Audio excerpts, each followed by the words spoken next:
je vais à la rencontre d'Anaïs et de Solène, maman de Nino, 2 ans.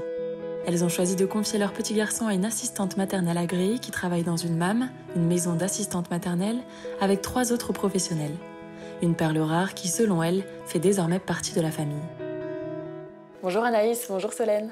Bonjour Cassandre. Bonjour Cassandre.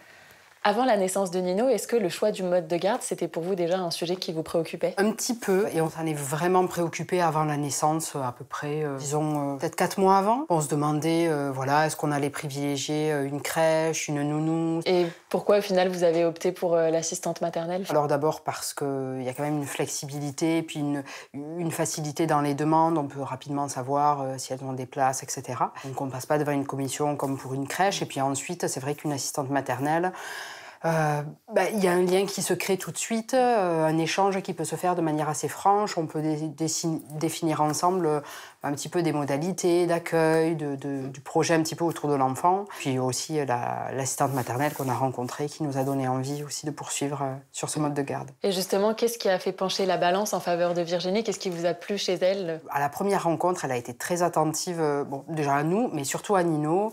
Elle a tout de suite installé, je ne sais pas si tu te rappelles, un petit tapis avec des jeux, l'attention qu'il fallait. Des détails qui font la différence. Exactement. Alors, est-ce que vous pouvez me parler un petit peu de l'organisation? Comment ça se passe avec Virginie? Alors, l'organisation avec Virginie, elle se fait donc sur la semaine. Elle l'accueille 4 jours par semaine. Nous, le mercredi, depuis cette année. Depuis cette année, il est à la crèche, donc. Dans la commune dans laquelle on va habiter prochainement. Comment se passe la relation entre Nino et Virginie? Je dirais que c'est plutôt une relation comme si elle faisait partie de la famille.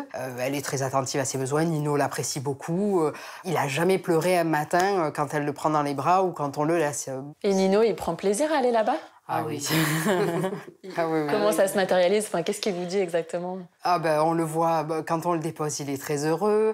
Quand on a... Alors souvent dans la journée, Virginie nous envoie des petites photos de ce qu'il fait, des petits récits.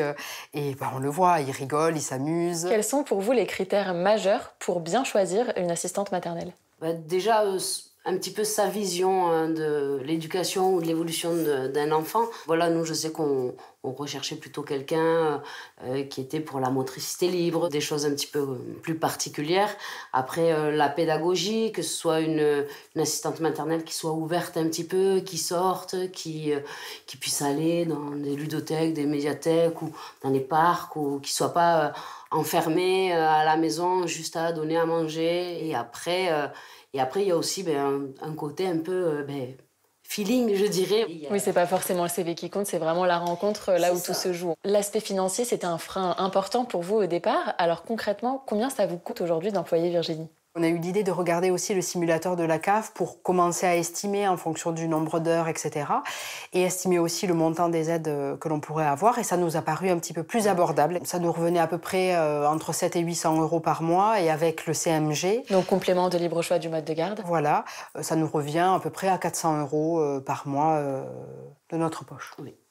Vous êtes donc dans le même temps devenu parent-employeur. Est-ce que ça a été difficile pour vous de réaliser les démarches administratives? Devenir parent-employeur, c'était un petit frein aussi, c'était une petite inquiétude. On imaginait des démarches compliquées, l'établissement d'un contrat. Et finalement, c'est extrêmement simple. Avec le site Page Emploi, tout est expliqué. Avec l'appui aussi de l'assistante maternelle qui aide à l'élaboration du contrat parce qu'elle a l'habitude. Finalement, devenir parent-employeur, c'est extrêmement simple. Auriez-vous un dernier conseil à donner aux parents pour faire en sorte que la relation avec l'assistante maternelle se passe le mieux possible? Un conseil pour les autres parents, c'est peut-être de s'écouter, de se faire confiance et d'accepter aussi de faire confiance à une autre personne. Parce que c'est aussi ça qui est difficile quand on fait garder notre enfant. Merci Anaïs, merci Solène. Merci Cassandre.